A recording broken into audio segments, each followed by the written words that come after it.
अस्सलाम वालेकुम स्टूडेंट। आज हम एक्सरसाइज 1.6 का क्वेश्चन नंबर 3 करेंगे। ये क्वेश्चन नंबर 3 जो है वो पहले भी मैं करा चुका हूँ एक लेक्चर में। उसमें कराया था इससे इन्वर्जन मेथड से। अभी जो हमारे पास ये क्वेश्चन है उसमें वो क्रैमर रूल की बात करता है। तो अभी हम इस क्वेश्चन को जो करेंगे क्रैमर के रूल से।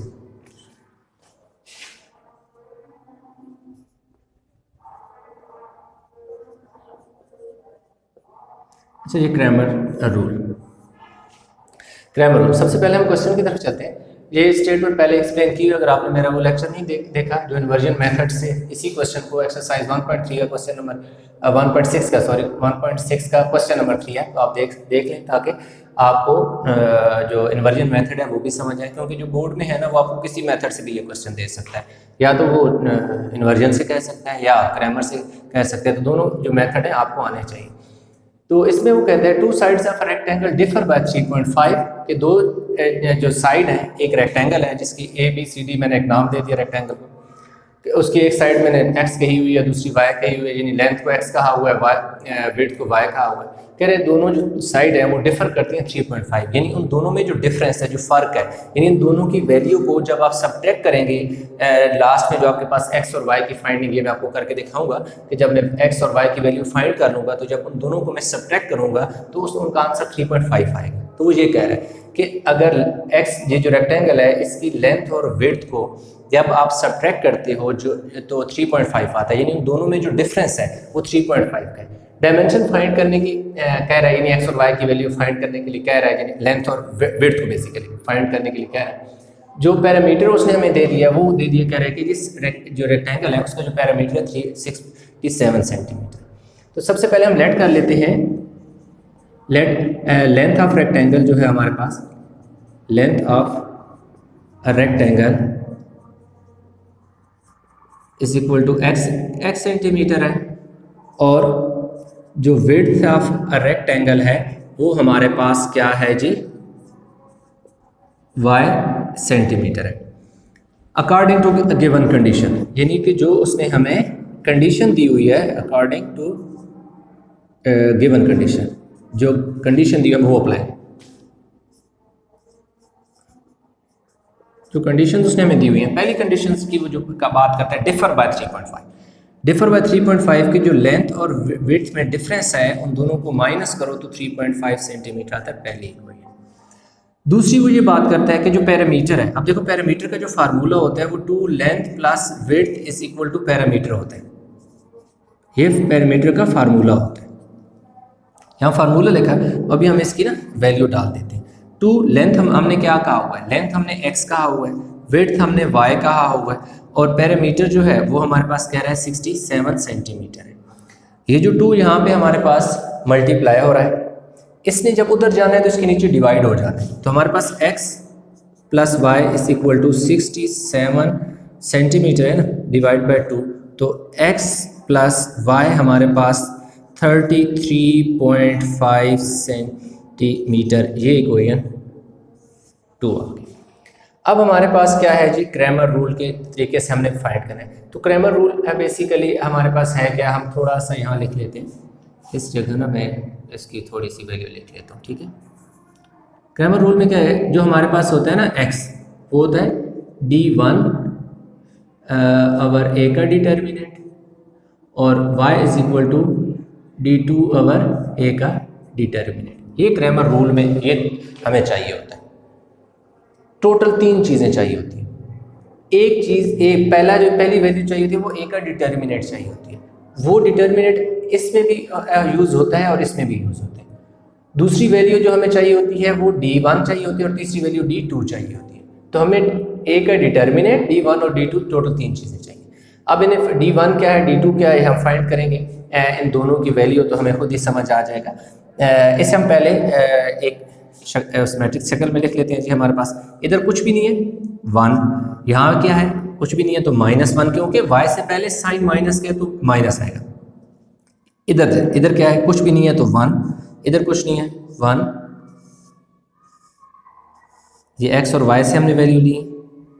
दूसरी तरफ हमारे पास क्या है जी, 3.5 है, और 33.5 है। ये हमारे पास यानी कि एक और आ गया। अब ये हमारे पास b है, ये हमारे पास x है और ये हमारे पास ये a है, ये x है और ये b है। a हमारे पास ये है। अब सबसे पहले हम a का डिटर्मिनेंट क्या करते हैं, फाइंड करते हैं। a हमारे पास क्या है जी, 1 -1 1 और 1 है। a का डिटर्मिनेंट ये सीधी दोनों तरफ स्ट्रेट लाइन लगा लें, क्रॉस मल्टीप्लाई करें। क्रॉस मल्टीप्लाई में ये करना है कि पहले इनको यूं जो नंबर है ये और ये नंबर मल्टीप्लाई, ये और ये नहीं कर देना किसको इससे कर, पहले इस तरह मल्टीप्लाई करें। 1 को 1 से, दरमियान में साइन माइनस का, 1 को -1 से, यानी इस 1 को इस 1 से मल्टीप्लाई किया।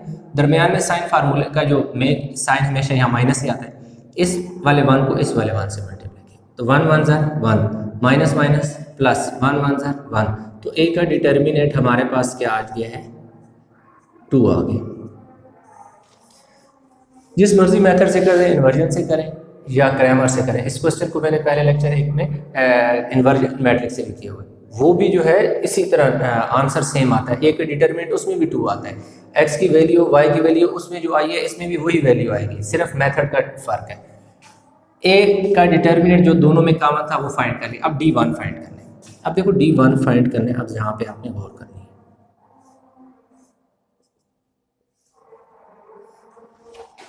जो आपके पास b की वैल्यू है ना, ये b की वैल्यू इसमें पहले वाले कॉलम में, यानी इस 1 और इस 1 की जगह लिखनी है।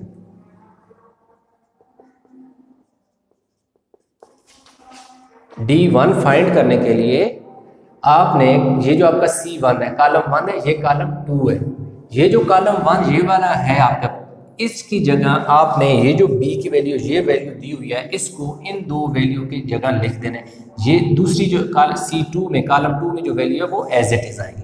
काम फिर उसी तरह जहाँ जैसे क्रॉस मल्टीप्लाई किया, और यानी 3.5 को किससे मल्टीप्लाई किया, 1 से, दरमियान में साइन माइनस का।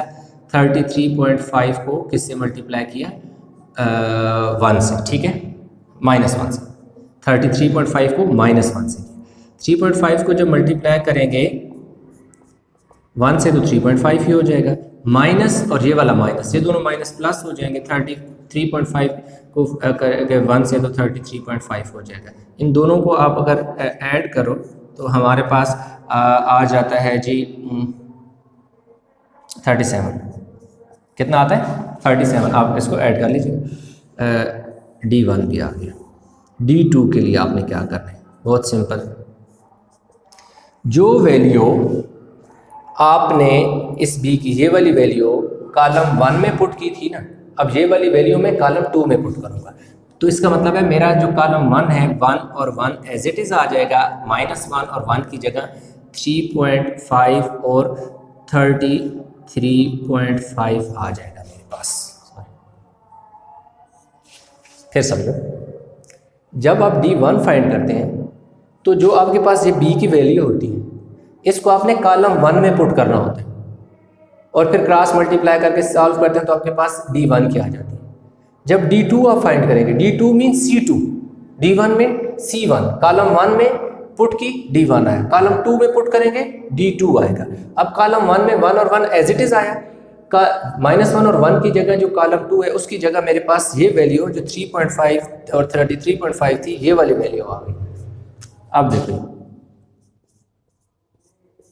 1 को मल्टीप्लाई किया किससे जी, 33.5 से, और माइनस दरमियान में फार्मूले का 1 को मल्टीप्लाई किया 3, इन दोनों को मल्टीप्लाई किया। 1 को इससे मल्टीप्लाई किया, दरमियान में साइन माइनस का जो यहाँ पे हमेशा लगता है, और 1 को 3.5 से।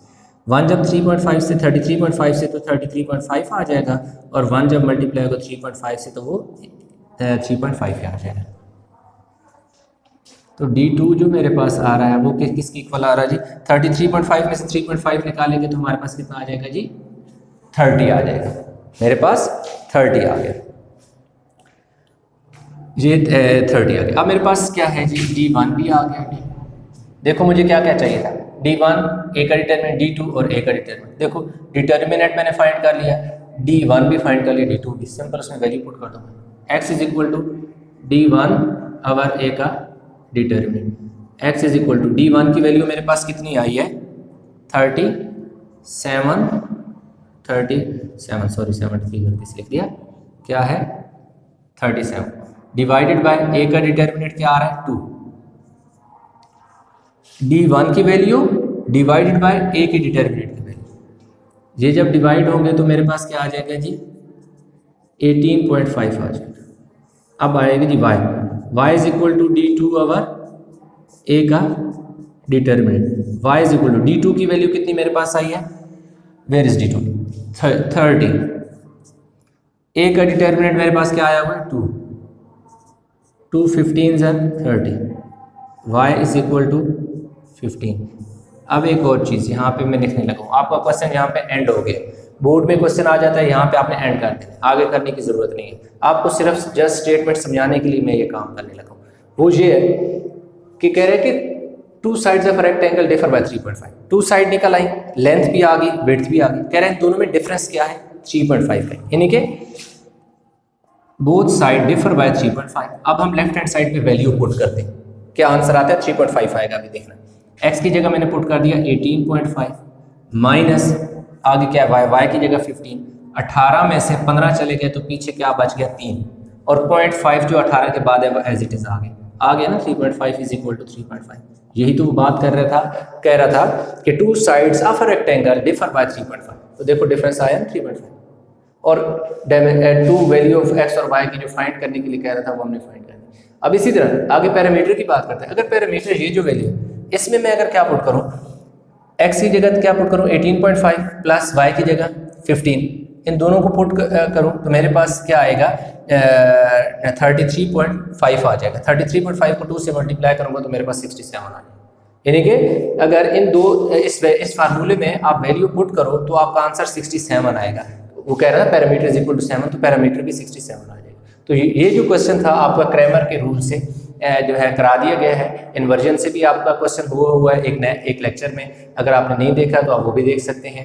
इन्वर्जन और क्रैमर, ये जो आपकी 1.6 है, ये इन्वर्जन और क्रैमर दो जो हैं आपके रूल्स हैं जिनकी बुनियाद पर वो क्वेश्चन आपको दे दिए जाते हैं और उस आपसे डिमांड वो हो सकता है आपके पेपर में क्वेश्चन ऐसे आ जाए कि क्रैमर से भी पूछ रहा हो एक क्वेश्चन में और एक क्वेश्चन में इन्वर्जन से पूछ रहा हो, या हो सकता है कोई क्वेश्चन आपको दे देता है, यही बहुत इंपॉर्टेंट क्वेश्चन है, दे देता है कहते हैं जी क्रैमर के रूल से करो, तो आपने इस रूल को फॉलो करना है। और अगर वो कहते हैं कि जी इन्वर्जन से करो तो वो आपने इन्वर्जन की वीडियो देख लेनी है। आई होप कि आपको ये क्वेश्चन समझ आ गया होगा। किसी किस्म की अगर आपकी क्यूरी है, कोई क्वेश्चन आप में किसी किस्म का कोई इशू है, समझ नहीं आया, कोई पॉइंट आपके जहन में, कोई इससे रिलेटेड क्वेश्चन से रिलेटेड कोई कन्फ्यूजन आपके जहन में आए तो आप कमेंट में मुझे ज़रूर बताइएगा। मैं कोशिश करूँगा कि उसको कन्फ्यूजन को दूर करूँ। अगर आपको ये वीडियो पसंद आई हुई हो तो इसको लाइक और शेयर ज़रूर कर दीजिएगा। अभी तक अगर आपने मेरा चैनल सब्सक्राइब नहीं किया तो प्लीज़ उसको सब्सक्राइब भी कर दीजिएगा। इंशाल्लाह मिलते हैं नए लेक्चर में और नई वीडियो के साथ। अल्लाह हाफ़िज़।